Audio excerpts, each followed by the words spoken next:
Bonjour et bienvenue dans cette nouvelle vidéo. Je sais ce que vous vous dites, encore The Power of the Doctor. On en a beaucoup parlé de cet épisode quand même. Je sais pas combien il y a de vidéos sur la chaîne qui parlent de près ou de loin de cet épisode, mais ça commence à faire beaucoup, tellement beaucoup que j'ai plus trop d'idées de quoi mettre dans le titre et dans la miniature. Mais normalement c'est la dernière fois qu'on en parle. Je dis normalement parce que bon, on sait jamais. Mais disons que vraiment là on y est, c'est la critique de l'épisode final. Enfin la critique finale, pas l'épisode final, même si c'est aussi l'épisode final de Jodie. Mais bref, voilà, on est sur la vidéo pour conclure cet arc Power of the Doctor. Même si c'est pas impossible que dans les prochains mois, il y ait une vidéo pour conclure l'arc avec Jodie Whittaker, mais pour cet épisode-là, en tout cas, on est sur une fin. Cette fois-ci, on va du coup faire une critique, mais pas à chaud. C'est-à-dire que là, on est presque un mois après. J'ai eu le temps de bien réfléchir, de bien analyser ce que j'en pensais. Et surtout, j'ai eu le temps de le revoir. Et oui, parce que j'ai pris le Steelbook. Alors déjà, je dis tout de suite que ce n'est pas en France, c'est pas disponible en France, c'est donc disponible en import UK, et il n'y a pas de sous-titres français dedans, c'est de la VO sous-titrée VO, comme à peu près tous les DVD que j'ai derrière.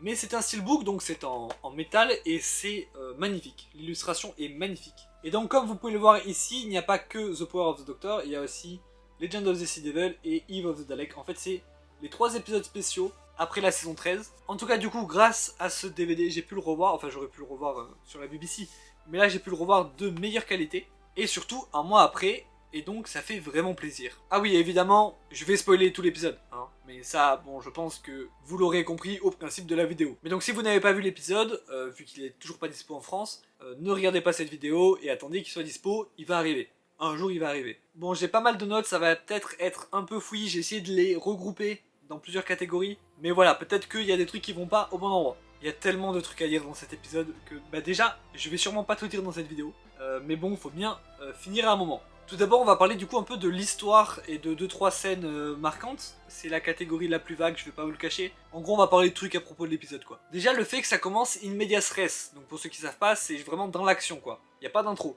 On commence, c'est directement la merde. Ça, j'aime bien. C'était déjà le cas de Flux, de la saison 13. Et ça permet voilà d'arriver directement. Il n'y a pas de moment d'exposition, non.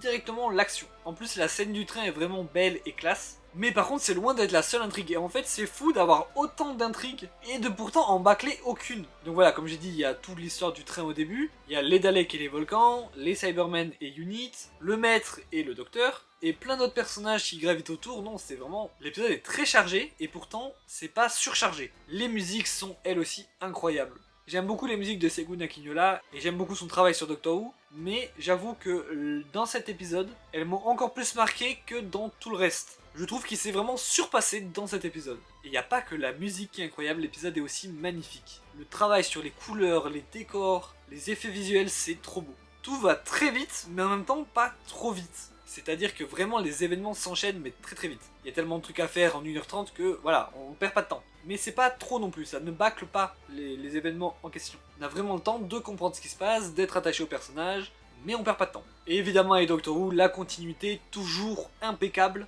avec le maître qui se souvient de Tegan, de Ace, du brigadier, le fait qu'il parle de la régénération forcée comme la sanction ultime des Seigneurs du Temps, et qui dit que le docteur en a déjà fait les frais, et peut-être même plusieurs fois, et oui parce que maintenant avec le Timeless Child, on sait pas combien de fois ça lui est arrivé, mais il y a une fois où on est certain, parce que la régénération du deuxième en troisième, c'est une régénération forcée, parce que le docteur est condamné par les Seigneurs du Temps, donc c'est exactement ce que le maître vient de dire, parce qu'il a volé le TARDIS en tant que premier docteur. Ok, maintenant on va parler vite fait des ennemis, mais très vite fait. Les Cybermasters sont très cool, même si sans la collerette ils sont un peu moins stylés. Et les Cybermen résistent enfin alors, enfin après toutes ces années. D'ailleurs en parlant des Cybermen, la conversion en Cybermen, ils ont réussi à la re-rendre terrifiante. Je trouve que le moyen de convertir des Cybermen le plus terrifiant c'est sous l'ère de RTD, dans la saison 2 notamment. Mais là je trouve que même si c'est pas à ce niveau là, c'est quand même plutôt terrifiant quand t'entends tous les cris et les hurlements de terreur. Mais il manque aussi ce côté gore, voilà, qu'il y avait vraiment avec RTD, genre où tu voyais les scies et tout ça. Voilà, là il n'y a pas ça, hein, c'est juste un courant électrique, mais t'as quand même les cris, donc c'est quand même terrifiant. Voilà, on a fini de parler des méchants, on va surtout parler maintenant du grand méchant, le maître. Tout simplement le goth de l'épisode, vraiment le greatest of all time, c'est pour lui, c'est vraiment l'un des plus gros points forts de l'épisode. Sacha Dhawan est juste trop fort. Je le trouvais déjà incroyable dans la saison 12, je trouve que c'est vraiment l'un des meilleurs maîtres, si ce n'est le meilleur. Mais bon, au niveau des maîtres, on a quand même des acteurs et actrices incroyables, donc c'est compliqué de décider qui est le meilleur. Mais Sacha Dhawan était vraiment excellent, mais là dans cet épisode il est x100 partout. Le fait que Rasputin soit le maître, c'est une idée de génie. Et en plus Sacha Dhawan a trop la classe comme ça. Le maître est dans cet épisode une vraie menace en fait. On sait que le maître est jaloux du docteur. Mais je crois que j'avais pas bien réalisé avant cet épisode. Parce que là on voit vraiment la jalousie. C'est-à-dire qu'il devient littéralement le docteur en fait. Il est jaloux d'être le docteur, quand il l'est, il veut qu'une seule chose, que Yas reste sa compagnon, parce que il veut être comme le docteur. Et quand il n'est pas le docteur, il est juste triste. Évidemment, quand on pense au maître et à Rasputin, on pense forcément à la scène de la danse sur Rasputin, la musique évidemment. Dans ma vidéo à chaud, j'avais dit que je pense que cette scène restera mémorable d'une certaine manière, donc en bien ou en mal, je savais pas encore. Mais moi je vous le dis, c'est clairement en bien. C'est une des meilleures scènes de tout Doctor Who. Déjà évidemment la musique, l'acting de Sacha Dhawan, le fait que ça soit un moment ultra dramatique, mais le maître ne pense qu'à s'amuser, parce qu'on parle quand même du moment où le maître apprend au docteur qu'il va le tuer. Enfin ça à la rigueur ça va, parce qu'il le dit souvent et ça ne marche jamais. Sauf que là son plan est infaillible et c'est une vraie menace pour le docteur parce que c'est la régénération forcée, c'est un peu irréversible. En plus, il y a ce fameux regard entre le Cyberman et le Dalek qui se demande qu'est-ce qu'on fout là. Et en plus, je trouve ça encore plus fou quand tu penses que pour les Cybermen et pour les Daleks, ils sont au courant de ce que c'est un Seigneur du Temps. C'est-à-dire que là, ils savent qu'ils assistent à un combat entre deux des êtres les plus anciens et les plus puissants de l'univers. Et ce combat, il ressemble à quoi? Bah t'as le docteur qui est enfermé dans un Dalek et qui regarde le maître danser. Je trouve ça mais génial. Et évidemment, l'idée du docteur master, j'imagine, je sais pas comment on l'appelle. Quand le docteur se régène en maître, c'est incroyable. Le maître a enfin, après toutes ces années, ce qu'il voulait être le docteur. Le costume qu'il choisit est trop cool, c'est un mélange de tous les costumes des docteurs. Mais je trouve que le moment où il coupe la parole à Yas en lui gueulant dessus que c'est lui le docteur et qu'il va falloir s'y habituer, cette scène m'a marqué et me marquera à vie. La puissance du jeu de Sacha Dhawan est insane. Les dialogues de cet épisode sont super bien écrits, je trouve. Il y a plein de citations qui resteront dans ma mémoire super longtemps. Notamment le Don't let me go back to being me, donc en français ne me laisse pas redevenir moi-même, que prononce le maître avant de revenir dans son corps et que le docteur redevienne le docteur. Je trouve ça tellement triste. Ça montre encore une fois que le maître est juste jaloux de fou et qu'il se déteste. Il n'aime pas ce qu'il est en fait. Et ça on le retrouve aussi quand il tue le docteur à la fin, enfin, quand il lui assène un coup mortel du coup pour la régène, et qu'il est vraiment en pleurs en mode si je peux pas être le docteur, toi non plus. Le côté jaloux du maître on l'avait déjà eu, mais ce côté vraiment désespéré et qui se déteste, je crois qu'on l'avait jamais eu comme ça en tout cas. C'est pour ça que c'est le GOT et que c'est le meilleur personnage. Oui, il y a beaucoup de personnages dans cet épisode, et justement, on va parler des compagnons maintenant. Un truc qui a beaucoup été reproché à Chris Chibnall, le showrunner de cet épisode et de tout l'ère de Jodie Whittaker, c'était ses développements de personnages. Bon, il était pas trop présent quoi, il y avait le docteur était pas mal développé, mais les compagnons beaucoup moins déjà, et les persos secondaires très peu, par rapport aux ères d'avant. C'est un truc que je comprenais, qui me gênait pas tant que ça, mais c'est vrai que ça manquait un peu. Je trouve que dans cet épisode, il s'est vraiment bien rattrapé. Cet épisode est clairement un hommage aux compagnons de tout Doctor Who, et au fait que sans les compagnons, le docteur n'est rien. Du coup, ils sont plutôt importants et plutôt bien développés dans cet épisode pour le coup. De toute façon, je trouve que Chibnall, depuis la saison 13, il s'est amélioré sur les personnages secondaires. Le fait que Dan décide de partir dès le début parce qu'il a senti le danger, c'est plutôt original et pourtant, c'est évident en fait. Les compagnons sont toujours confrontés à des dangers extrêmes et personne, en tout cas très peu, ont décidé de partir. Dan a décidé de le faire tant qu'il était encore temps, et il a bien fait. Ensuite, Ace et Tegan, on aurait pu penser qu'il allait les bâcler et qu'elles allaient servir à rien, et c'est pas du tout le cas, elles sont vraiment utiles, elles sont importantes, elles ont un rôle important, elles sont bien écrites. J'ai vu aucun épisode des classiques avec Ace, et j'en ai vu qu'un seul avec Tegan, c'est les Sea Devil, donc j'ai pas trop la ref de eux dans les classiques. Mais j'ai l'impression qu'elles sont plutôt fidèles à leur personnage d'antan. Et surtout, avec elles, on voit bien qu'une fois que t'as rencontré le docteur, ça ne part jamais. Tu es confronté à rester toute ta vie dans cette ambiance-là de sauver le monde en fait. On voit ça aussi avec Graham.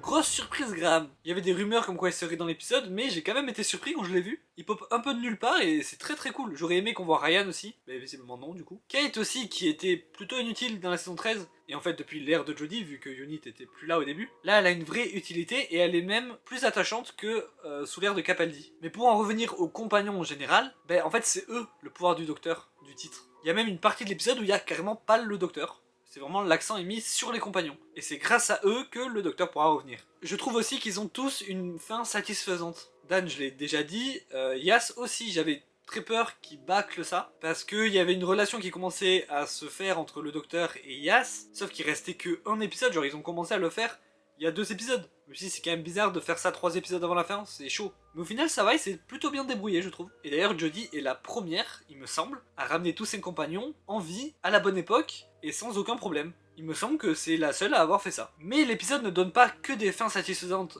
aux compagnons de Jodie, mais a aussi d'autres compagnons des classiques. Et oui, Ace, Tegan, mais aussi Joe Grant, Mel et Ian. Pour certains, ils ont qu'une scène et ils ont pas vraiment de dialogue, mais je trouve que ça conclut super bien leur histoire quand même. Le fait de voir que eux aussi, une fois que t'as rencontré le docteur, tu peux pas t'en échapper. Et évidemment, j'espère qu'on les reverra. Alors Joe Grant, j'ai vu des épisodes où elle est là, donc j'avais la ref. Mel, j'ai pas encore vu. Et Ian, évidemment que j'ai vu, et j'ai été vachement surpris de le voir en fait. C'est un des premiers compagnons du docteur, il était là dans le premier épisode de Doctor Who en 1963. William Russell, l'acteur, et l'acteur ayant repris son rôle dans Doctor Who avec le plus long gap entre les deux, je pense. Parce qu'il est parti, je pense, en 64, 65, un truc comme ça. Et il est revenu en 2022. C'est vraiment énorme. Personne d'autre n'a fait ça. Mais évidemment, que serait The Power of the Doctor sans le docteur?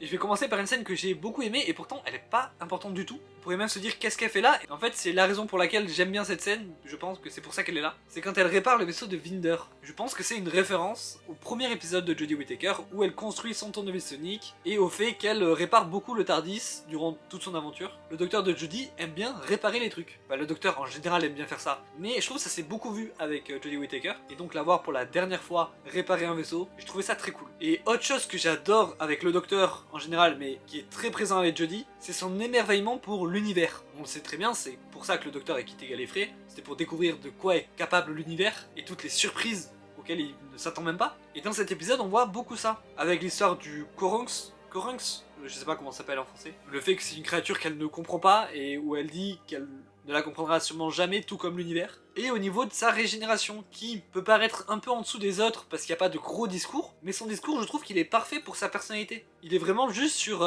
l'émerveillement du monde qui l'entoure et du fait qu'elle pourra pas voir la suite et que c'est ça le plus dommage quoi. J'ai trouvé ça très cool. Mais de toute façon, dès le moment où le maître donne un coup mortel au docteur, à partir de ce moment-là, toute la fin de l'épisode c'est une masterclass. Yas qui porte le docteur, je chiale. Le docteur et Yas qui se rendent compte que ça y est c'est fini, il va falloir se régénérer, je chiale encore. Le dernier date, je chiale. Les compagnons du coup, la réunion des compagnons, je rechiale. Et la régénération, la musique et tout, voilà encore. Et en plus ça s'enchaîne évidemment avec David Tennant et là, je comprends plus ce qui se passe. Avant de finir, on va parler vite fait des classiques et des hommages aux classiques parce que j'ai trouvé ça trop cool. Et pourtant, la plupart, j'ai même pas encore la ref. Notamment, globalement, tout le personnage de Ace qui ne fait faire que des références aux classiques. Avec le fait qu'elle appelle le docteur professeur, la batte, la veste, la moitié de ses phrases, enfin, c'est incroyable. The Guardian of the Age, du coup, les anciennes incarnations du docteur qui essayent de l'empêcher de se régénérer complètement en maître. Et j'ai trouvé ça trop cool. Déjà, ça explique pourquoi ils ont vieilli, parce que c'est pas vraiment les docteurs d'avant, c'est une incarnation de son esprit. Et en même temps, voilà quoi, c'est les anciens docteurs, c'est trop cool en fait, juste. Par contre, j'avoue, l'ironie du fait que ils expliquent qu'une fois que tu es tombé dans le age, dans le trou, tu ne peux pas revenir en arrière, hein, c'est le principe de la régénération, enfin c'est métaphorique quoi. Donc c'est pour dire en gros que voilà, les régénérations, si tu peux pas revenir en arrière. Et ils expliquent ça dans l'épisode où David Tennant revient, grosse ironie là-dessus. Après je me dis, connaissant le docteur de David Tennant, c'est possible que même métaphoriquement, il ait pas sauté. Il voulait vraiment pas partir tellement bien qu'il est resté au final et que du coup, il peut quand même revenir. Mes moments préférés en rapport avec les classiques, c'est quand l'hologramme du docteur se change en fonction de qui est devant lui. Et que du coup, pour Ace, elle prend l'apparence du 7ème docteur. Et que pour Tegan, elle prend l'apparence du 5ème docteur. J'ai même pas les rêves de ce qu'ils se disent. Enfin, j'ai certaines rêves quand même. Mais je veux dire, j'ai pas vu encore ces épisodes-là, et pourtant j'ai trouvé ça génial, j'avais les frissons et les larmes. C'est ça qui est fou avec Doctor Who, c'est que c'est tellement grand, il y a tellement une communauté investie, que même si j'ai pas encore vu les épisodes, je sais ce qui se passe, et je sais à quel point c'est important. Voilà, pour conclure, cet épisode était incroyable, c'est un des meilleurs épisodes de Doctor Who, ça c'est sûr et certain. Est-ce que c'est le meilleur? Je sais pas, j'ai même pas encore tout vu. Je suis tellement hype pour la suite. Le retour de David Tennant, Neil Patrick Harris, le retour de Donna, Ncuti Gatwa et maintenant même Millie Gibson.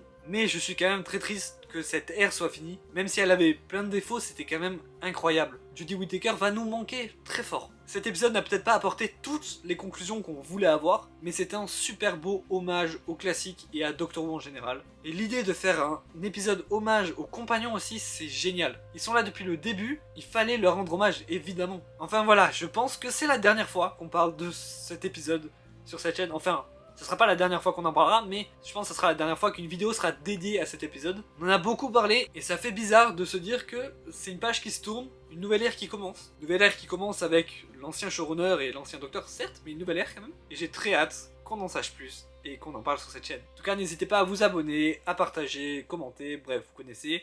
Moi je vous dis à la prochaine, salut.